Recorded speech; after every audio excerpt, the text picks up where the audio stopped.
कौशिक हमारे मध्य में हैं, उनका भी अभिनंदन है, स्वागत है। हमारी भारतीय जनता पार्टी के बहुत ही यशस्वी प्रदेश महामंत्री श्री सुरेंद्र जी पूनिया, वो भी यहाँ पर उपस्थित है, उनका भी हार्दिक अभिनंदन है, स्वागत है। हमारे आदरणीय श्री जिला अध्यक्ष श्री रणबीर सिंह जी ढाका, बड़े ही यशस्वी, वो भी यहाँ पर उपस्थित है, उनका भी हार्दिक अभिनंदन, हार्दिक स्वागत। हमारे बीच में भाजपा के वरिष्ठ नेता, पूर्व में जिला अध्यक्ष रहे, युवा मोर्चा के प्रदेश अध्यक्ष रहे आदरणीय श्री प्रदीप जी जैन, वो भी यहाँ पर उपस्थित है, उनका भी हार्दिक अभिनंदन, स्वागत। अब मेरी प्रार्थना है आदरणीय प्रदेश अध्यक्ष श्री मोहनलाल जी कौशिक जी से कि आप प्रेस को संबोधित करें। आदरणीय श्री मोहनलाल जी कौशिक, प्रदेश अध्यक्ष भारतीय जनता पार्टी। जी धन्यवाद। और सभी पत्रकार साथियों को भी आज जो भारतीय जनता पार्टी के पक्ष में देश की जनता ने महाराष्ट्र, झारखंड और अन्य कई प्रांतों में, राजस्थान, मध्य प्रदेश, उत्तर प्रदेश, जो चुनाव के रिजल्ट आए और अच्छे बहुमत के साथ महाराष्ट्र में जो भारतीय जनता पार्टी की बड़ी जीत एनडीए की हुई है, झारखंड में एनडीए को बड़े दल के रूप में और उपचुनाव में भी जो जीत दर्ज हुई है, मैं सभी पत्रकार साथियों के, सभी चैनलों के माध्यम से, प्रिंट मीडिया, इलेक्ट्रॉनिक मीडिया के माध्यम से भी पूरे देश की जनता का बहुत बहुत धन्यवाद और आभार प्रकट करता हूँ। और ये जीत लोकतंत्र को मजबूत करने का काम जिन्होंने अपने मत का प्रयोग किया, उन सब मतदाताओं का भी मैं धन्यवाद करता हूँ कि एक भारतीय जनता पार्टी के लोकप्रिय प्रधानमंत्री नरेंद्र मोदी जी ने जिस प्रकार से देश के अंदर राजनीति के मायने क्या होते हैं और लोकतंत्र को किस प्रकार से मजबूत करने का काम किया और सेवा ही संगठन का जो हमारा मूल मंत्र है उसको किस प्रकार से मजबूत करते हुए गरीब कल्याण की योजनाएं गरीब के घर तक पहुंचाने का काम किया और नए भारत का निर्माण किस प्रकार से हुआ है। और देश के प्रधानमंत्री नरेंद्र मोदी जी की जो नीतियां, ये उन नीतियों की जीत है और जनता का विश्वास और जनता की भावनाओं का जो सम्मान हमारी सरकार ने किया है, ये उसी का परिणाम है कि आज एनडीए की इतनी बड़ी प्रचंड बहुमत के साथ सरकार बनी है। और आपने थोड़े दिन पहले ही देखा जिस प्रकार से हरियाणा प्रदेश में भी तीसरी बार भारतीय जनता पार्टी की सरकार बनी, उसी प्रकार से आज बहुत अच्छे result Bharatiya Janata party NDA के गठबंधन के पक्ष में आए। लेकिन मुकाबला तो बराबर रहा ना, जो नतीजे पिछली बार थे वही इस बार आए। मतलब पिछली बार में आपकी सरकार थी महाराष्ट्र में, जनता ने तो जो जनता जो फैसला करती है, जो अच्छा काम करता है, उसी पार्टी को दोबारा से सत्ता सौंपने का काम करती है। कांग्रेस नेता उदित राज ने ये कहा है कि ईवीएम मशीनों में गड़बड़ी। अब कांग्रेस पार्टी के लोगों की है मजबूरी, ईवीएम को खराब बताते हैं जरूरी, ये तो कांग्रेस पार्टी की आदत बन गई है। इस प्रकार की बयानबाजी देके वो सुर्खियों में रहना चाहते हैं, उनके पास कोई सोच नहीं है, कोई नीति नहीं है और इस प्रकार के उल्टे सीधे बयान देके वो ज़रूर मीडिया की नज़रों में रहते हैं, सुर्खियों में रहते हैं। वो कभी भी लोकतंत्र का सम्मान नहीं करते। और मैंने प्रश्न भी किया था कि जहां हरियाणा प्रदेश में भी 37 विधायक जीत के आए, वहां ईवीएम ठीक थी या खराब थी, उसके बारे में आज तक जवाब नहीं दे पाए।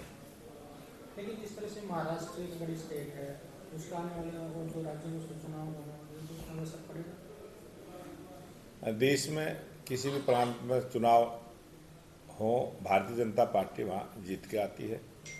और कांग्रेस पार्टी की जो सोच है, कांग्रेस पार्टी की जो नीतियाँ हैं, ये उसी का परिणाम है कि कांग्रेस मुक्त भारत होने की दिशा में आगे बढ़ रहा है। महाराष्ट्र में सबसे बड़ी पार्टी उभर के आई है, सबसे ज़्यादा सीटें जीती। महाराष्ट्र में पहले भी बड़ी पार्टी थी और अब भी बड़ी पार्टी है और बड़ी पार्टी के रूप में रहना ही एक बड़ी चुनौती होती है, उसको जनता के आशीर्वाद से पूरा किया। कांग्रेस मुक्त भारत की बात आप करते हो जी, कांग्रेस मुक्त हो जाएगा तो विपक्ष कहाँ है? विपक्ष बहुत सारे क्षेत्रीय दल भी हैं, बहुत सारे और भी राष्ट्रीय पार्टियां हैं और आज कांग्रेस ने जिस प्रकार से देश में पाप किया है, देश की जनता के साथ धोखा किया है, किस प्रकार से भ्रष्टाचार किया है, पूरे देश को कांग्रेस पार्टी के शासन में कितने बदनाम करने का काम किया। रोज घोटाले, जमीन का घोटाला, आकाश का घोटाला, मतलब जमीन के नीचे का भी, ऊपर का भी, मतलब उन्होंने कहीं कोई जगह नहीं छोड़ी जहां भ्रष्टाचार ना किया हो। और देश के जो गरीब आदमी का हक है, कांग्रेस ने भ्रष्टाचार के रास्ते से कांग्रेस के नेताओं के घरों में जो धन की बरामदगी हुई होती है, ये बहुत बड़ा पाप कांग्रेस के नेताओं ने किया है। वो पाप उनके सामने है। लेकिन कॉमनवेल्थ जैसे घोटालों में तो कुछ हुआ नहीं, कनी मोदी मामले में भी कुछ नहीं हुआ, हम लोगों को क्लीन चिट मिलना, और जनता को पता है कि किस प्रकार से उन्होंने घोटाला किया है, किस प्रकार से भ्रष्टाचार किया है, वो सब जगह दिखता है।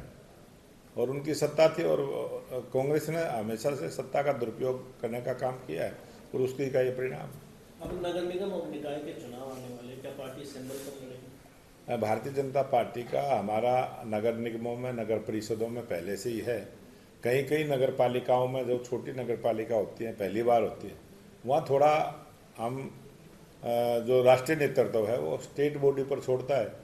और जिस प्रकार का भी हमारा स्टेट बॉडी की जो टीम फैसला करती है, वो जब चुनाव होता है उसी टाइम में ये निर्णय होता है। फिलहाल तो माहौल आपके पक्ष में अभी आज बेशक हमारे पक्ष में है, लेकिन भारतीय जनता पार्टी लोकतंत्र ढंग से चलने वाली पार्टी है। और जब तक उस काम के लिए बैठक ना हो, जब तक कोई बैठक में फैसला ना हो, तब तो कोई चीज़ लागू नहीं होती।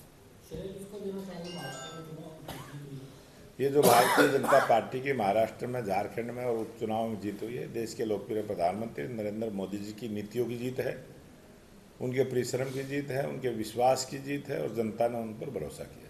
लेकिन आप कह रहे हैं कि कांग्रेस मुक्त की बात करें, आपने कुछ क्षेत्रीय पार्टियों को भी मुक्त करने की बात की है, एनएलडी खत्म कर दी, बीजेपी इस तरह पार्टियां खत्म हो गई, वो कह रहे हैं क्षेत्रीय पार्टियां खत्म कर रही है बीजेपी। ये आरोप लगाते हैं, लेकिन हम तो क्षेत्रीय पार्टियों को कभी खत्म नहीं करते। क्षेत्रीय पार्टी तो हर जगह, हर स्टेट में।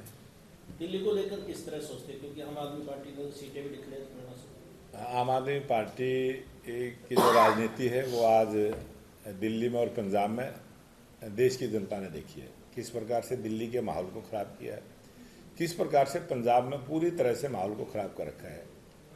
आज जो ऐसी समस्याएं आम आदमी पार्टी की सरकार ने जो ज़रूरी थी, जिनका समाधान करना जरूरी था, उनकी तरफ भी कोई ध्यान नहीं है। और वो जिस प्रकार से भ्रष्टाचार से सरकार चलाने का काम किया, उनके मुख्यमंत्री जेल में गए, उनके मंत्री जेल में गए, वो जेल से सरकार चलाने का अनुभव आम आदमी पार्टी को है, और जनता जान चुकी है।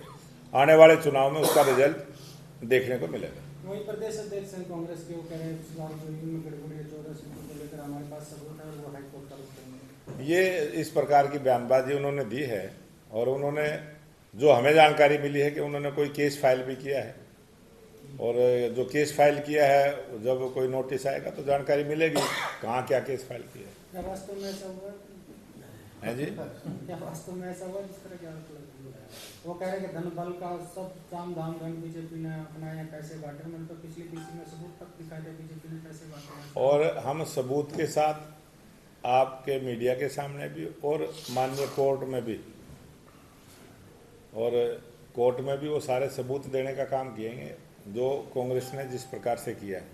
100 गज के प्लाट कांग्रेस के नेताओं ने फार्म भरवाने का काम किया, सबूत के साथ हमने निर्वाचन आयोग को दिया। निर्वाचन आयोग ने सभी डीसीज को उस समय ऑर्डर जारी करे। कांग्रेस पार्टी ने किस प्रकार से झूठ बोलते हुए संविधान का नाम लेके झूठ बोली। आरक्षण को लेके कांग्रेस पार्टी ने विद प्रूफ है सारी चीजें, मंचों पर आपके कैमरों के सामने सारी चीजें बोली गई। और ये जो 100 गज के प्लॉट की बात है, और आप सबके सामने है, जब उन्होंने कहा था 8500 रुपये खटाखट मिलेंगे, ये सारे सबूत है किस प्रकार से झूठ बोलने का काम करते हैं। और भारतीय जनता पार्टी ने जो अपना संकल्प पत्र जारी किया है, उस संकल्प पत्र में जो बातें कही है, हम उसको लागू करने का काम कर रहे हैं। हमारी सरकार ने जैसे ही सरकार बनी 24,000 युवाओं को नौकरी देने का काम हमारी सरकार ने किया। गरीब आदमी के इलाज की, डायलिसिस की मुफ्त सुविधा देने की बात की थी, तुरंत लागू किया। देशी समाज को लेकर जो सर्वोच्च न्यायालय का फैसला था, उस बात को तुरंत लागू करने का काम किया, पहले ही मंत्रिमंडल की बैठक में किया। हमने अपने संकल्प पत्र में कही हुई बातों को पूरा करने का काम किया है, वो हमारा लक्ष्य है, हम उसको पूरा करेंगे। और भारतीय जनता पार्टी जो कहती है वो करती है, और देश के हित में तमाम जितनी भी बातें हमने कही उन सबको पूरी तरह से लागू। महिलाओं को वादा क्या था 21 का? महिलाओं से जो वायदा किया था बहुत जल्दी उसको भी पूरा करेंगे, क्योंकि हमने तय किया है 100 दिन के जो काम है हमारी सरकार ने तय किए हैं। प्रत्येक विधानसभा में कौन से विकास के काम, किस प्रकार से उनका बजट अलॉट करना है, सारी चीज़ों को देखते हुए हम आगे बढ़ेंगे और जो बातें हमने कही हैं 100% उसको लागू करेंगे। सर, ये क्या लग रहा है? प्रदेश में गरीबी की बात कर रहे हैं, गरीबी का स्तर लगातार बढ़ रहा है। अब गरीबों की संख्या प्रदेश में 70 लाख हो गई है। क्या मानते हैं इन आंकड़ों में? भारतीय जनता पार्टी की जब से सरकार आई, गरीबों की संख्या घटी है, और सबूत के साथ मैं आपको बताना चाहता हूँ। भारत सरकार का जो आंकड़ा, गरीबी रेखा का जो पैमाना 1,20,000 रुपये की इनकम से नीचे के लोग सभी गरीबी रेखा में आते हैं। और हरियाणा सरकार ने फैसला लिया कि 1,80,000 की इनकम से नीचे के लोगों को हम गरीबी रेखा में मानेंगे। 1,20,000 से 1,80,000 का जो दायरे को बढ़ाने का काम किया है, उसकी वजह से और गरीब लोगों को भी ज़्यादा सुविधा मिले, ये हमारी सरकार की सोच है। हमारी सरकार है अंत्योदय की सोच को लेकर चलने वाली। उससे वो बीपीएल परिवारों की संख्या बढ़ी, लेकिन वो बीपीएल परिवारों की संख्या का भी अलग अलग है कि 1,20,000 से नीचे के कितने हैं, और 1,20,000 से 1,80,000 के बीच से कितने हैं, और उससे ऊपर की इनकम के कितने परिवार हैं। ये हमारे हरियाणा प्रदेश में आज 78 लाख परिवार हैं, जो परिवार पहचान पत्र में जो आंकड़ा आया है उसके आधार से हर चीज़ का सर्वे है। और हमारी सरकार ने जितना भी रोजगार दिया है, हमने 2 लाख युवाओं को रोजगार देने का काम किया। तो 2 लाख में से आधी आबादी ऐसी है जो गरीबी रेखा में थी, तो आधी आबादी की जो 1 लाख बच्चों को रोजगार मिला, उन सबको गरीबी रेखा से ऊपर उठाने का काम किया है। हमने गरीब परिवारों को उस कैटेगरी से ऊपर उठाते हुए आराम से जिंदगी जीने वाला जो परिवार है, सामान्य परिवार है, उस श्रेणी में लाने का काम किया। और गरीबी की जो संख्या है उसको हमारा प्रयास है, चाहे वो बहुत सारी हमारी योजनाएं हैं, चाहे मुद्रा लोन के माध्यम से हमने छोटी छोटी स्कीमें चलाई हैं। रेडी वाला भी बैंक से सीधा लोन लेकर मुफ्त बगैर ब्याज के लोन देते हुए हमने उसको किया है। हमारी सरकार ने जो गाय पालने वाला किसान है उसको 30,000 रुपये सालाना गाय पालने के ही देते हैं। कभी किसी कांग्रेसी सरकार ने कहीं लागू नहीं किया। हरियाणा पहला प्रांत है। हमने बहुत सारे ऐसे काम किए हैं। हमने किसान की फसल की जो लागत को बढ़ने नहीं दिया और किसान की फसल की कीमत बढ़ाने का काम किया ताकि किसान की इनकम डबल हो जाए। हमारी सरकार ने पूरी योजना के साथ काम किया। हम चाहे किसान हो, चाहे व्यापारी हो, चाहे कर्मचारी हो, चाहे बेरोजगार हो, चाहे महिला हो, चाहे युवा हो, हमने सभी वर्गों का ध्यान रखते हुए काम किया है। और हमारी सरकार की यही खूबसूरती है, यह हमारी सरकार की नीति। जी, एक सवाल है, क्योंकि किसानों को लेकर आपने बात की। 2014 की सरकार के दौरान ओम प्रकाश धनखड़ कृषि मंत्री थे और पराली के सॉल्यूशन के लिए उन्होंने कहा था कि एथेनॉल बनाएंगे, हरियाणा सरकार पराली खरीदेगी।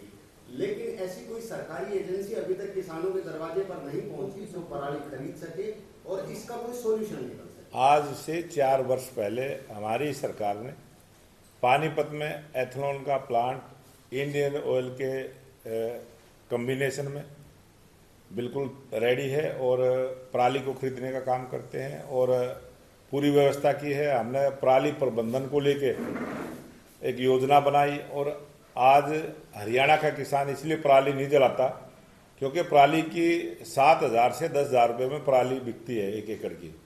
तो आज किसान को कोई आवश्यकता नहीं है वो जलाए। इसलिए किसान हमारा जागरूक हुआ है और हमारा किसान पर्यावरण प्रेमी है। हमारा किसान कभी पोल्यूशन पैदा हो इस प्रकार की सोच भी नहीं रखता। लेकिन कांग्रेस के नेता, आम आदमी पार्टी के नेता हमारे किसानों पर भी आरोप लगाने से चूकते नहीं है, वो आरोप लगाते रहते हैं। ऐसा मतलब कहाँ तक आप लोगों के पास क्योंकि सदस्यता अभियान आप लोगों का चला हुआ है? हमारी भारतीय जनता पार्टी का जो संगठन पर्व चला है और संगठन पर्व में हमारे 12.5 लाख सदस्य कल तक बने थे और आने वाले समय में देखेंगे जो हमारा 50 लाख सदस्य बनाने का जो लक्ष्य हमने रखा उस लक्ष्य को हम 30 नवंबर तक पूरा करें। कांग्रेस के ना संगठन ना ये ये तो कांग्रेस की कमजोरी है, कांग्रेस वाले से पूछा करो। आपका बहुत बहुत धन्यवाद सभी साथियों